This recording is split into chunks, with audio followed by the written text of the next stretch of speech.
All right, so we're back at it with the Momentum Podcast. Got another guest here who's familiar to Traction Athletic Performance, Destiny Jackson. Just to give a little bit rundown of her job, her duties, and what she does here. She's an athlete that trains here. She is an intern here, paid intern now, and so she's an intern here as well. And she also has a unique job where she actually babysits my son. So she's a babysitter too as well. So I want Destiny to introduce herself, and then we can get rolling up into this podcast. Absolutely. My name is Destiny Jackson. I'm a senior in high school right now at Snyder High School. I play basketball. I played for Rashida Muhammad, which is, Dre's wife. And now, I play at Snyder, and I plan on attending Loyola, Chicago University to further my education and further my athletic career as well. So that's her in a brief nutshell. And so we'll just dive into it. Destiny, obviously you're at Snyder now, and you guys are having a decent season. You're a senior on a pretty loaded team with a lot of young talent. And so talk to us a little bit about that experience there, because we'll go back into the experience that you had at Northrop and sort of that transition and how things are from where you were to where you are now. So talk to us about that, what it's like to be on that team. It's been huge. I think a lot of times when you're around people that don't necessarily always do the right thing, if you do the bare minimum or be mediocre, you're like, oh wow, she's so big. So when you're around people that are constantly wanting to get better, constantly wanting to improve, it kind of shows who's really, a leader, who really stands out. So it's definitely tested just me as a leader, leadership, wanting to be not only, there from them on the court, but I'm trying to actually, be with them, knowing that, I play with 9 freshmen, and these are all 14-year-olds just coming from middle school. So for me, I just turned 18, and it's like, wow, like, these are like little children that I'm playing with almost. So being around them, it's really tested my leadership skills, but really it's been great. I mean, they've brought a lot of good qualities out of me. I mean, I feel like with basketball especially, at this age when you're constantly doing, like when you get to high school, things just pick up a lot. Yeah. So you're playing all year round, and you almost forget to have fun. So to be around all these 14-year-olds every day, it's like, how can you not have fun? They bring like the fun out of everything. So it's been great. It really has. And you are, I know, really good friends with, I know, Destiny Craig, Jordan Poole, and obviously the other Snyder freshmen, but I do know Jordan Poole a little bit better than other freshmen, and she's done a little bit of training here from a performance standpoint, but she just got her first offer. You're a girl that has, our young lady who has gotten offers, and you've made your decision to go. What advice do you have for athletes who are going through that process? Because I want to dive into your process and how it was completely different than a lot of processes that we deal with as athletes or we deal with younger children. But what advice do you have in that? Because it was through COVID. Absolutely. I think the biggest thing is trusting the process. I mean, you and, Coach Rashida Muhammad knows as well as anybody. I was calling you guys every night, like, guys, I'm a junior and I don't have any offers. Like, what's going on? Like, panicking almost, like, what am I going to do? So I think the biggest thing is trusting the process, because as soon as COVID hit, I got my first offer, and then I started to get offers every day. I got 6 offers in 8 days, and they, all Division I. So, like, things like that, like, I think that's the biggest thing. Trust the process and know that it's not always D1 or bust. You're not going to just automatically go D1 and then go pro, and that's not, if that's not in the plans, it's not. But it's really made me understand how blessed I am to be in a position where I don't have to pay for my college and my education. That's huge to me, because somebody's paying for you to go play a sport for 4 years, and you get education along with it. Just talking with Jordan, I just have always told her and encouraged her to do what she's doing, and just make sure she's trusting the process and she's not being pressured into anything. I mean, it's a 14-year-old, and you're giving her a scholarship, and she got 4 more years to you just made it through the first semester. Of high school. So I think it's been huge for her. She actually just got her second one too. So I mean, but it's been crazy for her, and I just really love what she's doing, because I think it's to a certain point where she doesn't understand. She's playing with 9 other freshmen, and when they see Jordan Poole play, they see those other 8 freshmen play, and that's the biggest thing. So being around her, she's one of the most selfless people I know. It's never like me. It's always we. It's always us. So being around her, I think she's gonna do great things. Just to have 2 offers at 14 years old, Division I, you know, that's huge. So the advice, you know, I've given her is the advice I've given everybody: trust the process, and it's never either here or nothing. It's always it's gonna be something. You just gotta look for it and you gotta work for it. And you are a very and I've watched you play for the last 3 years, so sometimes it gets a little bit it's frustrating sometimes watching you because you are very selfless, and you like to pass the ball a little bit too much. And so when I watch you and I watch how excited you are for people who are achieving certain things, and you achieve what you achieve in terms of getting a scholarship, being on in a winning program for I think all 4 years of your college high school career, or your high school career, not college high school career. I'm speaking ahead, but. Jordan Poole now is in a situation where she's surrounded by really talented freshmen. And to athletes who have talented people who get offers early, the one thing that I think athletes need to know in that situation is you get exposure by association. Absolutely. So you literally can get exposed to a wide range of coaches just by being associated or on a team with another person that has an offer. And when I think about that, sometimes we get stuck, or sometimes athletes get stuck in comparison, and they take comparison the wrong way, and not look at the bright side of it. So when you see Jordan having success as a freshman, all those freshmen should be excited, or anybody within that program, from coaches to administrators, because they're drawing more interest and exposure to that program. And so what advice do you have? Because you got your offers late, and you're one of the better players in the city, but you weren't Ayanna Patterson, where you was getting offers early or ranked 3rd in the country. And to see people get what you want to get or what you desire to achieve, can you talk to us a little about the mindset that somebody who may not have gotten what somebody else has gotten, like what approach or what recommendations would you give younger players in that? It's continuing, I think, to stay resilient with everything. If I've learned anything, you know, from you and Coach Muhammad, you have to want for the people around you as you want for yourself. Yeah. And that's huge. And I say that because when somebody else does well, you can't be like, oh, wow, they're doing well and I'm not, and I'm taking away from you. If you worried about somebody else's play, your food gonna get cold. So, that is true. You know, so I think that's actually a good one. You probably got that from your dad. So I mean that's the biggest thing. I think resilience, because I was in a situation where I knew, you know, I was one of the better players in the city, and I don't have anything to show for it. So it was never you come in and it's like, oh wow, I'm just never gonna get it. I had people around me. I had you. I had Coach Muhammad. I had coaching staff around me, just family. I had everybody around me telling me it's gonna come. Just wait on it, be patient. So it took a lot of resilience coming in every day. And I would tell Coach Muhammad, like, every day, like, I still don't have nothing. I don't know what to do. And she's telling me, you still don't have an offer. Okay, come in every day like you don't have an offer. Come in every day like you have something to prove. And I think that's way easier said than done. But you literally have to come in and, like, I would talk to myself. Like, Coach Muhammad has almost taught me to talk to myself. And I literally tell myself, you don't got no offers. I set alarm clocks. Like, when I would get up at 6 a.m. to go work out, 5 a.m. to go work out, my alarm clock says, why are you tired? You have no offers. Like, what are you doing?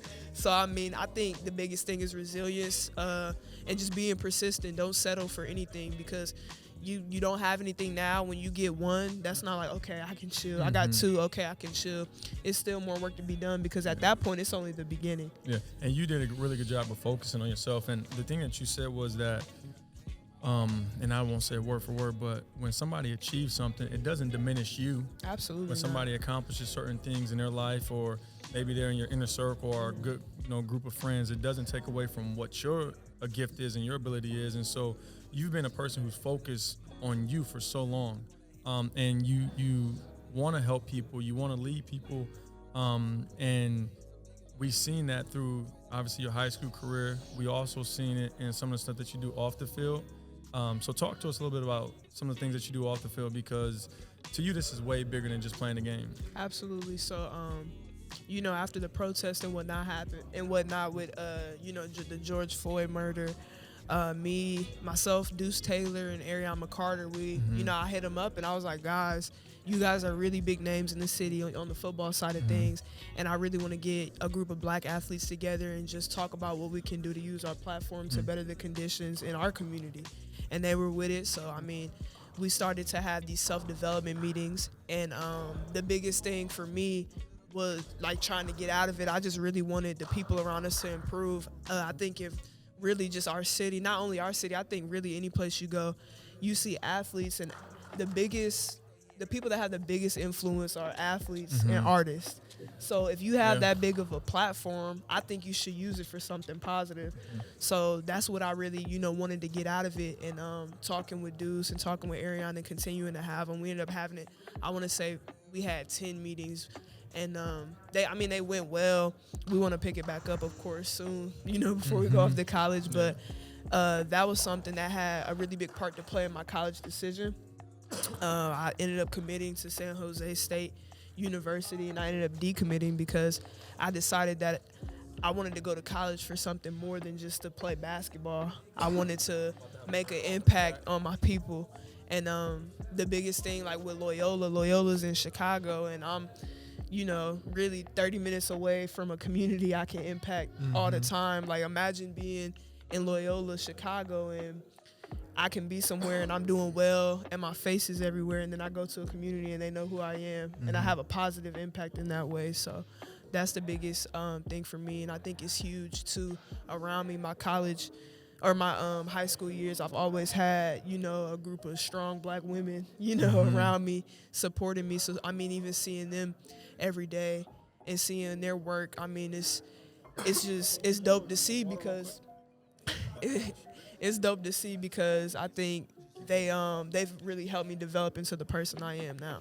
But when you were having the meetings, and when I listened into the meetings, the ones that I was able to attend, the whole focus was on self-improvement. It wasn't on how do we reform this or how do we reform that. It was self-improvement. And I think when we talk about impacting and affecting change, the one thing that people don't look at is self. Because when you can improve self, you can improve everything surrounding you. And I think that's the thing that y'all kept as all self-improvement. And I believe that the greatest protest is self-improvement. So when we talk about changing, whether it's our households or changing our environment or changing our whatever it is, it's self-improvement. That's the basis of community development. And so I think that's a critical thing, and you internalize a lot. And I know the last year has been really a battle for you because you've been challenged. Right? Absolutely.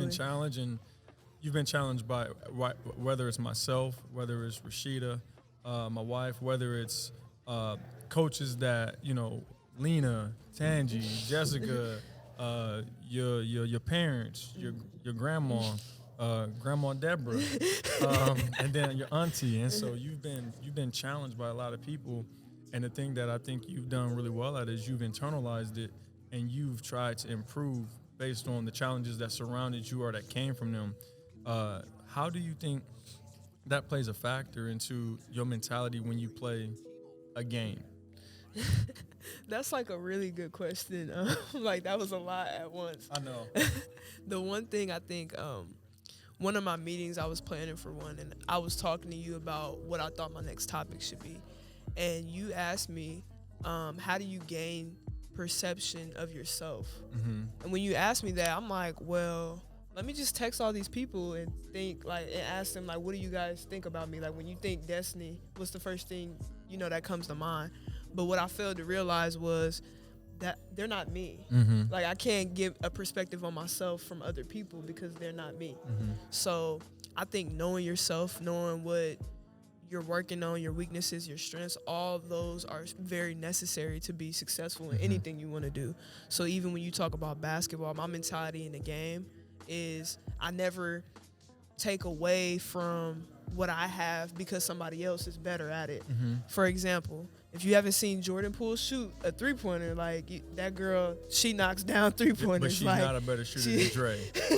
Jordan, we gonna talk about it. No, we gonna talk about it. Jordan knows that in a 3-point shootout, there's no chance for her. Look, I don't know. We've been on the gun a lot, and every morning I don't know. Jordan, you can train all you want to in shooting, all you want to.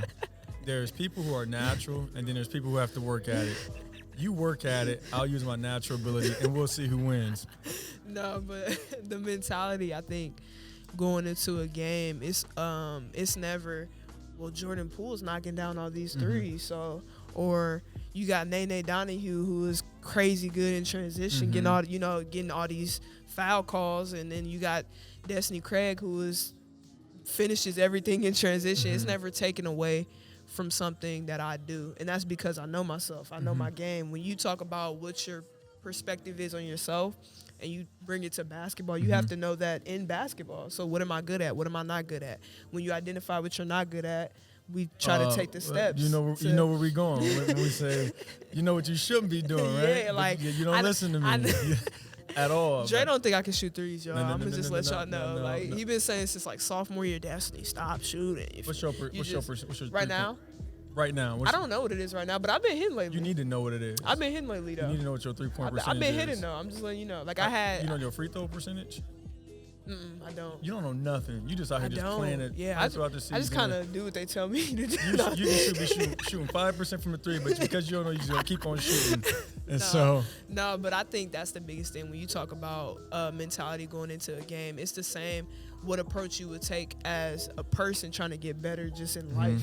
You know what you're good at, know what you're not good at. If you're not good at something, okay, let's identify the steps we need to take to get better at it. And I think that's how I think about everything. I go into something, I know if I'm playing a team that, they have a girl that is bigger than me, okay, let me use my speed. If they have a girl that is, shorter than me, I got to work a little harder on defense. Yeah. I got to, so I mean, it's just... When you know yourself, you know what you can do and you know what you can't do right now. And you mentioned defense. This is my advice to all players who play basketball. I don't care where you start at. If you want to play, become great at defense and then focus on offense afterwards. Like at a young age, become really great because what coach doesn't want a great defensive player on the court or a hustler or something like that? I know you just now getting used to wanting to play defense. Yeah, it's kind of hard. If y'all ever heard of Nene Donahue and you've seen this girl play, this girl literally scores 20 a game off of steals and layups. Well, I seen her last night when y'all played Carroll, and I seen her 21. I don't know if she had made an error in a game, but her recovery and her response and her like diving on the ground and all that stuff. I'll teach that stuff. I did it probably twice in my career, so I'm not the one that. But her hustle was like, and I think it was a jump ball or something like that. But they got the ball back, and so I'm vouching the way she plays defense is. And that's when you bring up the freshmen and what they do. I'm playing around a group of freshmen that are not just regular, like they're talented. So being around her, like imagine being around her every day, and she's that intense every single day. I mean, it's crazy because you think. You got to humble yourself. Like, it's crazy to think these 14-year-olds is literally preparing me for college. Yeah. Like, that's how I look at it every day because she's so intense. So, I mean, that's another thing you're not good at. You get around the people who are. I always tell people, like, you're a product of your environment. You can either be better than it or you can be it. So, I mean, if my shot's not going in, I'm about to get in the gym with Jordan Poole. I'm not playing defense. I need to get more intense. Wait. You need to get in. Jordan Poole needs to get in the gym with Dre because you're going to stop coming from my point guard. I'm just saying if she probably shoots a good 3-point percentage, but if she wants to shoot above the 50. She's doing well. 65. Like, I don't know. We're going to have to. Well, we're going to have to get together soon. Well, I'm not playing y'all one-on-one. No, you don't got to. We can do 3-point contest. No, I'm saying because last time we played one-on-one, y'all know what happened. You know what's crazy? Now I think about it. Last year, around the Super Bowl time, I beat you in a 3-point contest, and you had to take my team out to Texas Roadhouse. But we ain't gonna talk about that. We ain't gonna. I think I know. Yeah, I was at Northrop. Yeah, I remember. But that was me. You couldn't. You were broke. You were broke. And you lost. And we Texas Roadhouse. But that was in the past. Most recently, you and Jordan Poole and Keo Eldridge.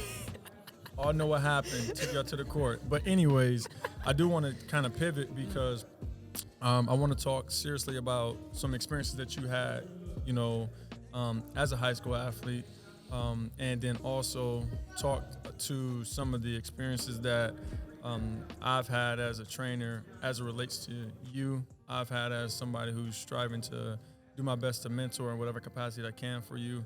And last year, you had a really rough season mentally, and this is a very sensitive topic because this involves um, other children, it involves parents, and it involves I guess just the immature actions of whether it was players or parents, and how parents intervene into a situation and were the true cancer of it. And I'm saying all that to say that parents that naturally love their children and want to see them successful have to learn to distinguish the difference between being a parent and being a coach. Absolutely. Like Absolutely. too many times parents think they have the answers. Right. Like, and I'm not saying every single parent, but there's clearly distinct parents who think they have the answers. And if they had the answers, they should probably just coach. And they don't, but they see things from the outside in, not necessarily the inside out. And you were in a situation as a high school student, you had to deal with verbal abuse from parents.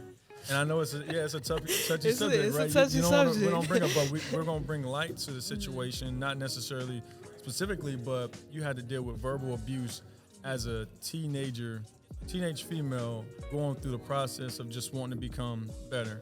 And there were situations where you literally heard the verbal abuse while you were playing. And so there's other players who deal with that stuff. And there's other parents who do things like that. How do you talk to players? And I guess what's your advice or insight of how you felt as a young lady growing up through the process, having to deal with that from an adult? I think the biggest thing to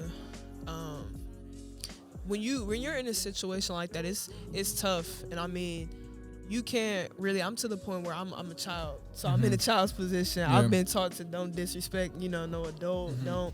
But when you're getting disrespected, it's almost like, dang, like I feel like I need to cuss you out or something. Like, don't be, you just came for me, But I think the biggest thing to as the athlete that's going through it is don't look at that child different just because their parent does that. Because like I say, you're a product of your environment. I've had so many conversations with Coach Muhammad, and I'm like, wow, like, it's people that really act like this. And I'm like, it's to a certain extent where you can't get mad at the children and what they do because this is all they see. This is all they know. So, again, that's why, I give you guys so much credit. I'm so blessed to have, just you and Coach Muhammad, because if I didn't, I could truly say I wouldn't be the person, that I am. And I'm around you guys like 24/7. So being around you guys, everybody now, every time I'm away, from traction, I see people that are, trained, just members, whatever. They're like, oh, you act just like Dre. You act just like Rashida. Like, yeah, I hear it too. I hear it so much. And I think that's the biggest thing. The way it feels terrible. But when you understand why people do what they do and attempt to justify it, then you understand all that makes you better and it prepares you for something bigger. Because I can really say if I didn't go through that, then how would I know how strong I am to go through something else that's bigger? So in the midst of it, was it hard? Yes. In the midst of it, was it a lot of long days, long nights? I gotta play a game, then gotta get up in the morning, then I gotta go to practice. And it was never like I don't want to go to practice because I don't want to get better. It's just I don't want to be in this environment. Absolutely. So when you're in that kind of environment, it seemed really tough, but when it was all said and done, I realized that environment was very needed for my development, and I probably wouldn't be a D1 athlete right now without it. So I'm blessed to be in this situation, as weird as that sounds. Yeah, it definitely helps you, and you handle it a lot better than adults will handle that situation. And obviously it's because you said, you were taught not to disrespect adults and things like that, or else you'll cuss people out and do all that stuff. But no, I think that's really beneficial for you to explain or kind of just talk through that experience, not necessarily in details, but the fact that you did have to go through verbal abuse and you had to hear so much negativity and thrown on your name, and you weren't necessarily the problem. You know, anytime we're in a situation, we can become a part of the problem, and that doesn't mean that we're positive or negative towards it. We're just, if we can remove ourselves from it, maybe situations wouldn't be as such. But you were obviously removed from a situation, and things seem to are going well for you. And like you said, it was a necessary step or aspect of your development, because it was it was all psychological. Yeah, at it was a certain a lot. point. It was a lot. But then I remember it was last year, and this is to I want to talk to the players and the parents and just everybody that gets involved with this.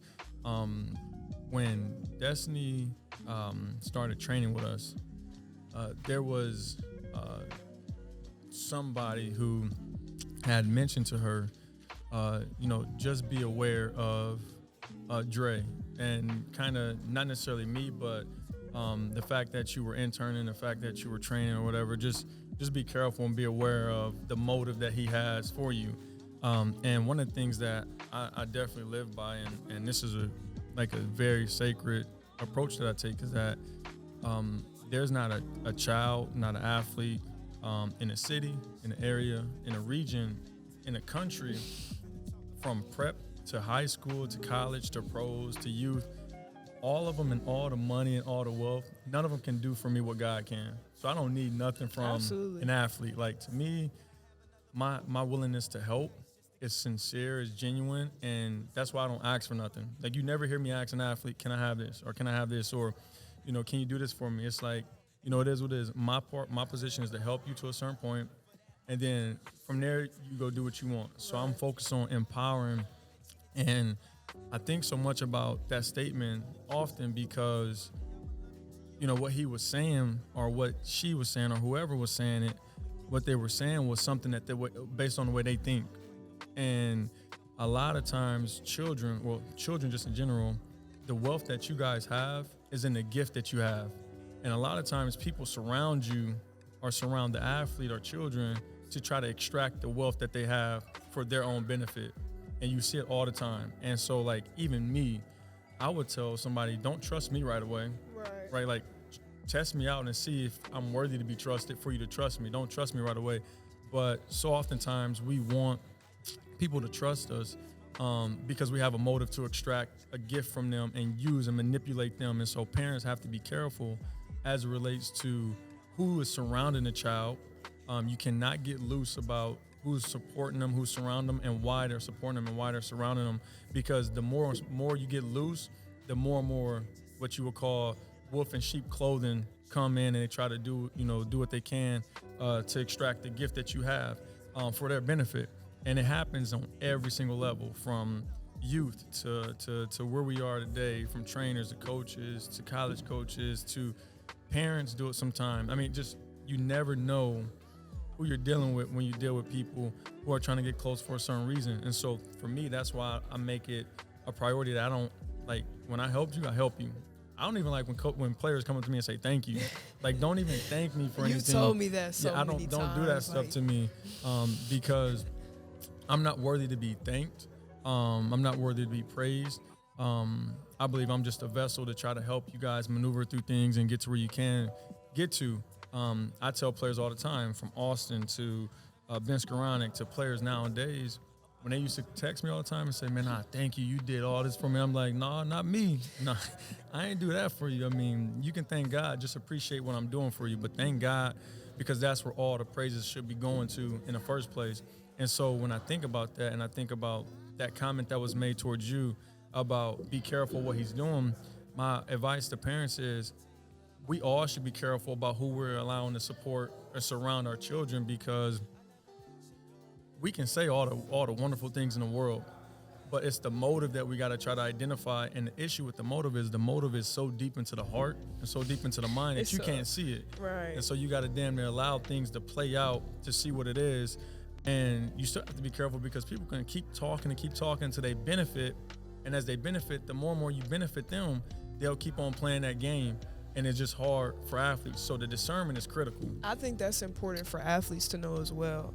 Throughout my process, not only with, children, but even adults, you'll see you start to, gain success or you start to get acknowledged for what you're doing, and now you have all these friends, you have all this, you got all this family. I think you got Drake all this. said it was fake love. That's what Drake called it. I mean, it's with everything. I think the parents should look out, but even more so the athletes, because you know who's on your side and who's not.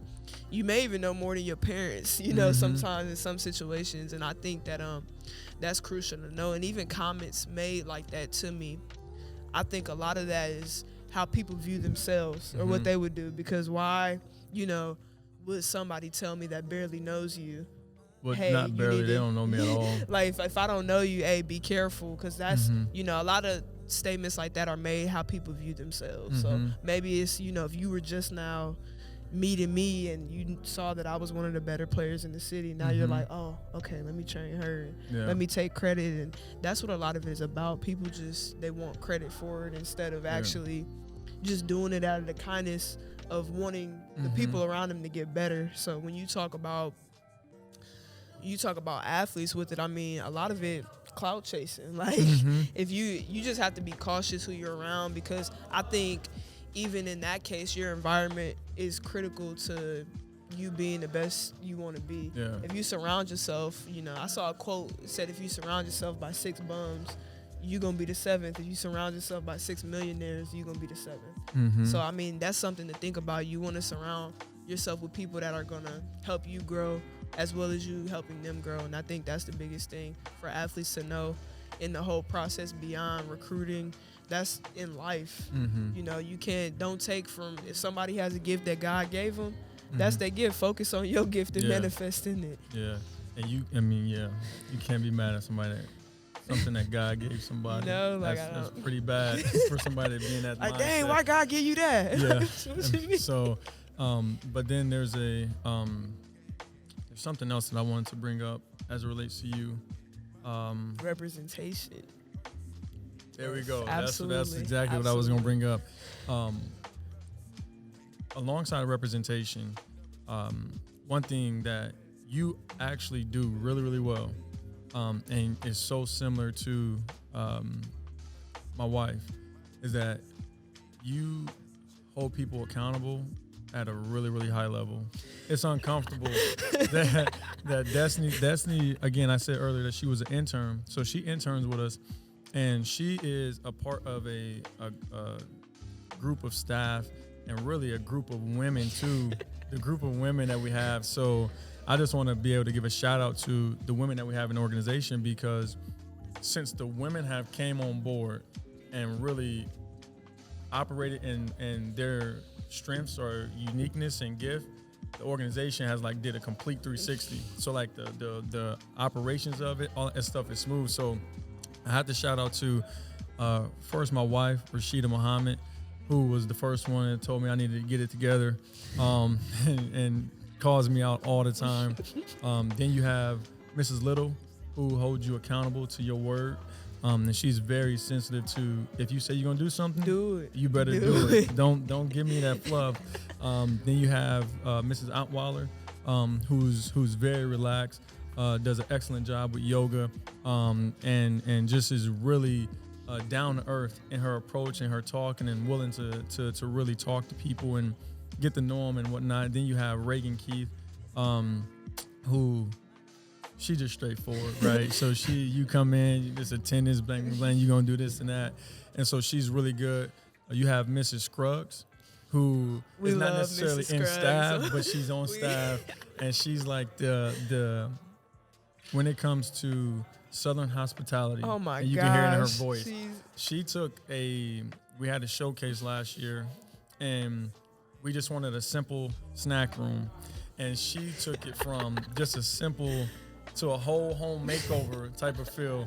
And so she did an awesome job with that. She's great. She does a great job with what she does and her support. You have Mrs. Crawford, who, when you talk about administration, man, I can sleep well at night. I can sleep well at night from a club standpoint, me and Darian, because she's taken that and she's ran with it.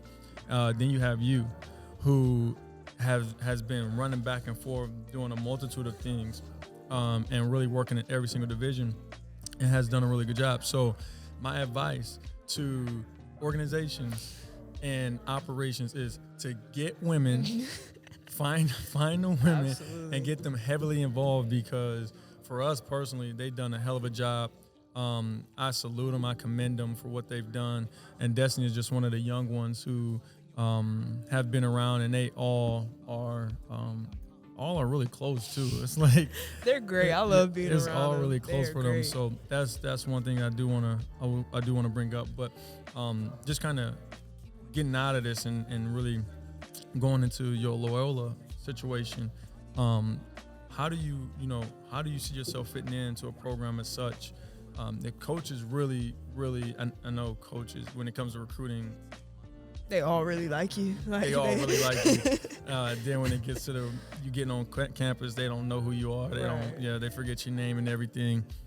But she seems to be really genuine. And when I talked to her, she didn't never have to reach back out to us. And I feel bad because I haven't responded yet to her message. And that was probably 3 months ago. But she was really adamant about getting you and the value that you added off the court. And so how do you feel you'll fit into that school program? I think it's great because, like you said it right first, school. Mm-hmm. The first reason why I'm going is school.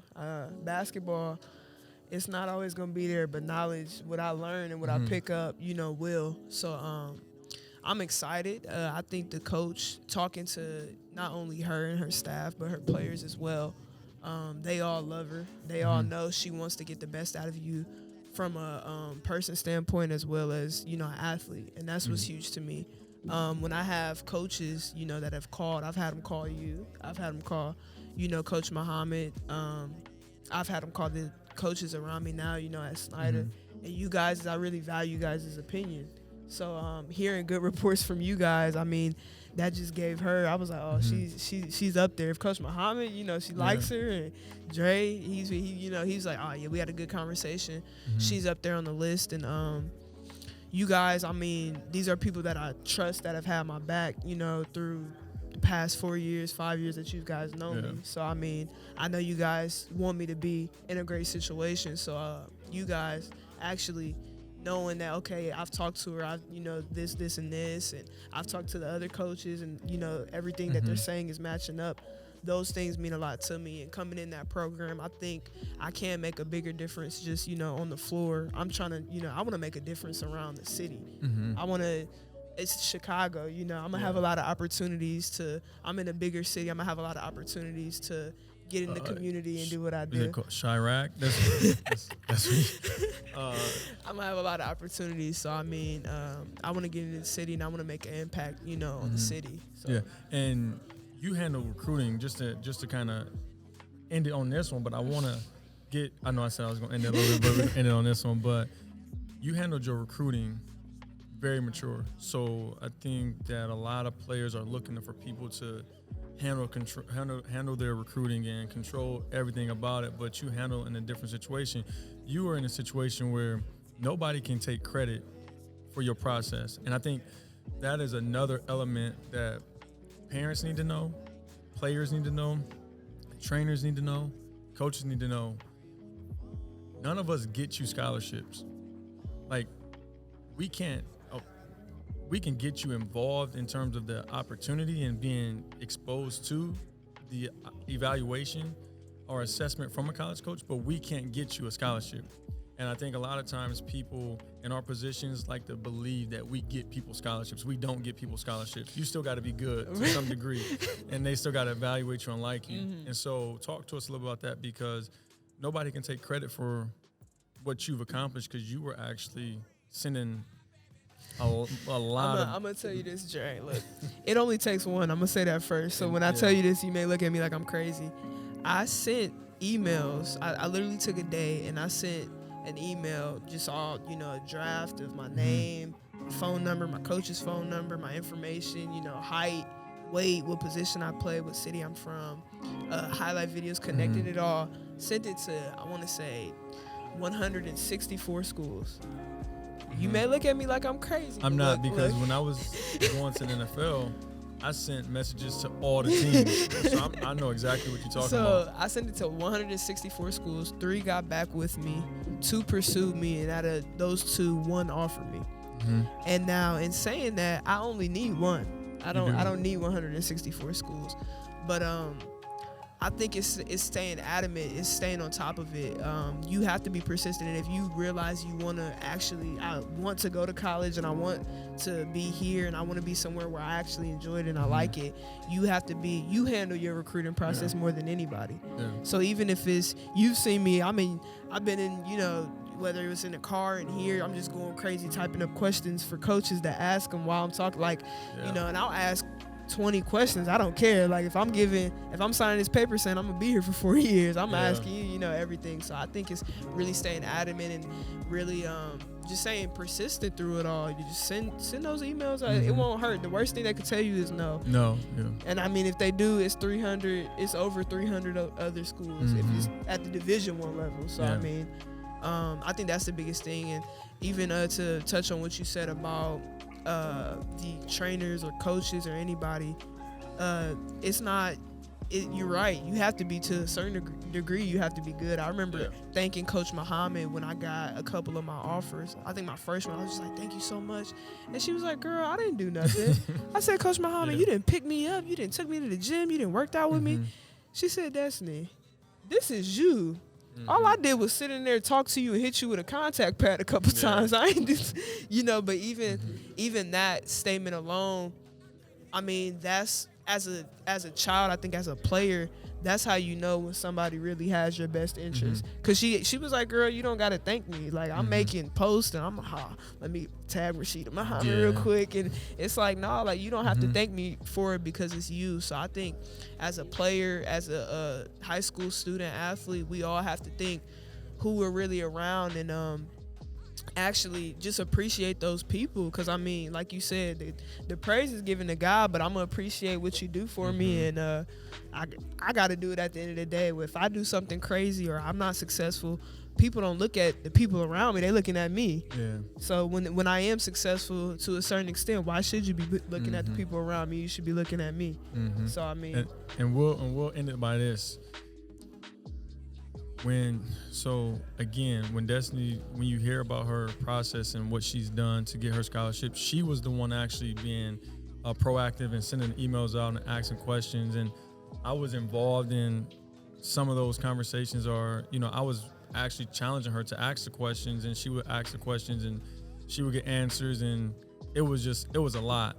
And the one thing I want players and parents